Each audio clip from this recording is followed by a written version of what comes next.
Hold on to your hats, folks, because the markets are taking us on a wild ride.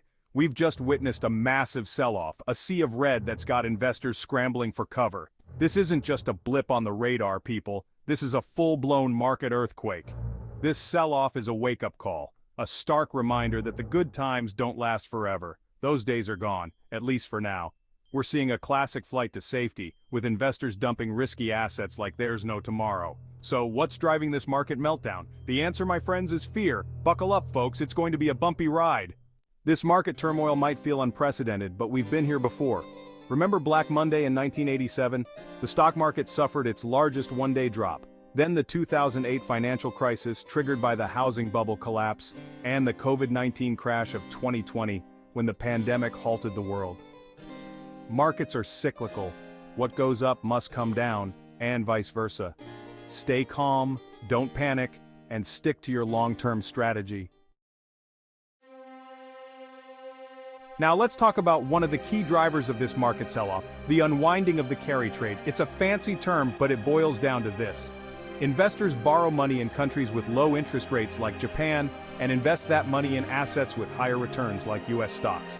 It's a strategy that's been working for years, but it's all built on a foundation of cheap money. But here's the catch. When interest rates start to rise, as they are now in Japan, the carry trade becomes less profitable and investors start to pull their money out. And when they do, it creates a domino effect, sending shockwaves through the global financial system. Think of it like a house of cards. As long as the conditions are right, it can stand tall. But as soon as the wind starts to blow, the whole thing comes crashing down. That's what we're seeing now with the unwinding of the carry trade. Seeking shelter, the flight to safety. When the market tanks, investors instinctively run for cover, seeking refuge in safe haven assets. These are assets that are perceived as less risky, like gold, US Treasuries, and the Japanese yen. They're like the financial equivalent of a bomb shelter, a place to ride out the storm. Gold, for example, has long been considered the ultimate safe haven. It's a tangible asset, it's held its value for centuries, and it's not subject to the whims of central banks.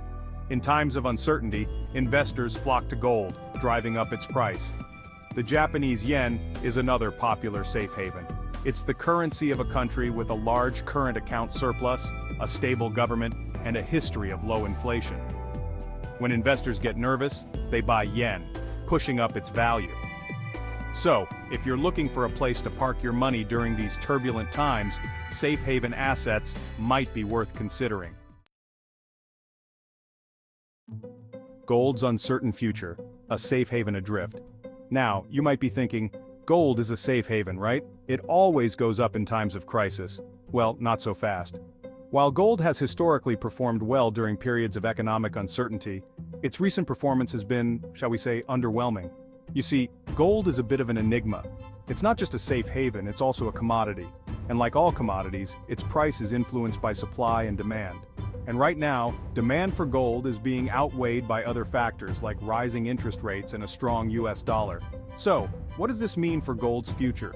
Is it still a safe haven or is it losing its luster? That's the million-dollar question, and unfortunately, I don't have a crystal ball. But one thing's for sure, gold's performance in the coming months will be a key indicator of investor sentiment and the overall health of the global economy. Navigating the storm, what's next for investors? So, where do we go from here? What's the outlook for the market and what should investors do? Well, if I had a crystal ball, I'd be on a beach somewhere sipping margaritas, not talking to you fine folks. But I can offer some words of wisdom. First, don't panic. Market corrections are a normal part of the investing cycle. They can be scary, but they also create opportunities. Second, stay diversified. Don't put all your eggs in one basket. Third, focus on the long term. The market will eventually recover, and when it does, you want to be positioned to profit. Finally, remember that investing is a marathon, not a sprint. There will be ups and downs along the way, but if you stay the course and stick to your plan, you'll come out ahead in the end. And hey, if you need someone to guide you through the storm, you know where to find me.